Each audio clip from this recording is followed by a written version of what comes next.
Fala pessoal, aqui é o Juvenal e no último vídeo eu cheguei a comentar aí que o movimento do mercado estava estranho, né? Que o petróleo estava subindo, o risco geopolítico estava aumentando e mesmo assim os ativos de risco estavam subindo com força. E eu falei uma coisa bem importante, porque quando o mercado ele ignora o risco macro, muitas vezes isso não é uma força real de mercado. Isso aí é liquidez sendo varrida, né? E agora o mercado ele começou a reagir. Hoje, nesse momento, a gente consegue ver já aí uma correção relevante em vários ativos de risco. Mas a questão agora é que o problema ele pode ser muito maior, porque o risco aqui não é só geopolítico, né? O risco agora é energético. E historicamente aí, quando o petróleo ele sobe rápido, os mercados de risco eles não costumam reagir bem, né? Aproveita também e segue o canal se você quer ter esse tipo de conteúdo macro, sem hype de varejo, com atualizações semanais. Aproveita, segue o canal, curte esse vídeo para me ajudar a chegar com esse conteúdo para mais gente. No último vídeo, né, o mercado ele parecia indeciso, porque por um lado a gente tinha um risco claro aí vindo do Oriente Médio. Por outro lado, o mercado ele ainda operava aí baseado em liquidez. Então, isso criou exatamente o que a gente viu nesses últimos dias. Movimentos rápidos de mercado, squeezes aí, uma liquidez sendo varrida. Mas agora, o mercado ele já começa a perceber um ponto importante, né? Que o problema aqui não é só manchete geopolítica. O problema é que o petróleo começou a subir muito forte. E quando a energia sobe rápido, o impacto na economia pode ser muito maior. O petróleo não é só uma commodity, né? Ele é praticamente toda a economia. Basicamente, transporte, logística, produção, energia. Quando o petróleo ele sobe rápido, o efeito final disso é simples, né? A inflação ela tende a subir e quando a inflação sobe, os bancos centrais eles têm menos espaço para poder cortar juros. Então isso significa aí, basicamente, o mercado vai ter condições financeiras mais apertadas e o risco normalmente foge desse tipo de ambiente, né?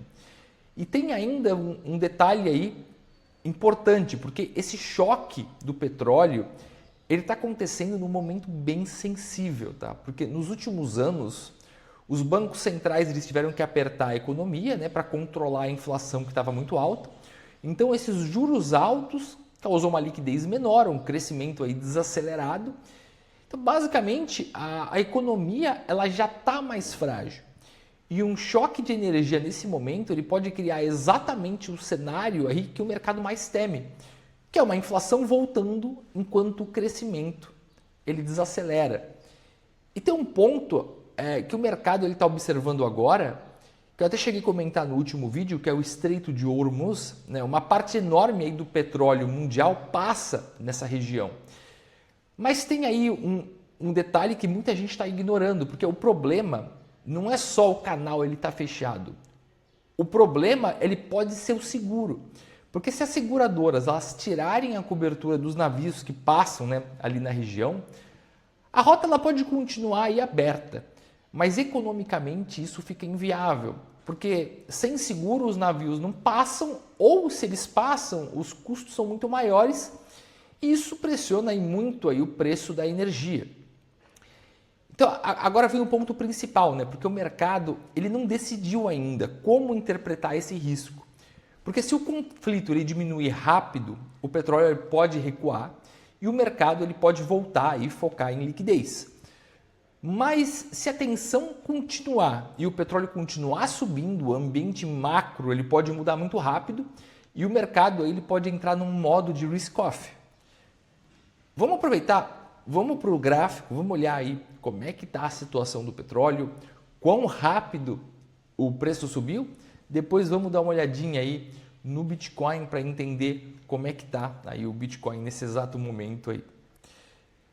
Vindo aqui para o petróleo, a gente consegue ver uma disparada gigantesca, né? Até no dia de ontem, da sexta-feira, um pump aí absurdo no preço do petróleo, né? Então isso aqui é muito, muito, muito relevante, tá? Porque a gente vê que já quebra aí um padrão com força Isso já é o mercado aí precificando aí o preço do petróleo, imaginando aí um preço alto por mais tempo, porque isso aqui é um padrão de alta relevante aí, já estourando o RSI aí em níveis super altos, então mostra aí uma força muito grande. Agora, se a gente vem aqui pro Bitcoin, a gente consegue ver aquela alta forte que o mercado fez, né? No início da semana ali, rompendo a média de 20 dias que vinha fazendo resistência, mas como eu falei no vídeo passado, estava esquisito, isso estava estranho. E geralmente a média de 50, ela é muito forte no mercado. Então, para conseguir romper ela e se manter acima de uma forma consistente, o mercado tem que estar com força. Com um cenário macro já confuso, o mercado não tendo aí uma força tão grande, a maior probabilidade era ele chegar nesse ponto e acabar recuando. Então agora vamos ver, ele está fazendo suporte na média de 20 dias, mas se as coisas não se resolverem rápido, a maior probabilidade nesse momento é que o mercado ele rompa isso e vá abaixo, porque para ele romper a média de 50 para cima, se mantendo acima com força, o mercado precisa estar com muito mais liquidez, muito mais capital e muito mais confiante aí no curto prazo, que eu acho que com a situação que está agora é a menor probabilidade. Então vamos acompanhar, vamos ver como é que o mercado vai se comportar, mas como eu havia falado no vídeo passado, esse movimento estava muito estranho e já corrigiu o movimento todo, né, que teve ali na quarta-feira, já foi totalmente corrigido. Toda essa alta foi corrigida. Agora é a gente aguardar para ver. Vai romper para baixo da de 20, vai confirmar para tentar buscar um fundo menor, ou o mercado vai reverter e romper para cima. Mas com o macro que está, a gente tem que aguardar, porque com a situação que está, a probabilidade é maior do que o mercado continue aí corrigindo para baixo. Então, esses choques geopolíticos, né, por si só, eles raramente criam aí um mercado de baixa. Mas choque de energia, eles podem mudar esse ambiente macro. Então, historicamente, muitos períodos aí de instabilidade econômica, eles começam exatamente assim, com um choque no preço da energia. Por isso, o ponto principal agora ele é bem simples, né? O mercado ele não está olhando só para a liquidez. O mercado está olhando para a energia. Se o petróleo continuar subindo, o ambiente macro ele pode ficar muito mais difícil para os ativos de risco. Por isso, agora mais do que nunca, o importante é observar o macro, não só o gráfico. E se esse tipo de vídeo faz sentido para você, aproveita, segue o canal, deixa um like, que aqui a gente não reage à narrativa, a gente reage a fluxo. Te espero no próximo vídeo.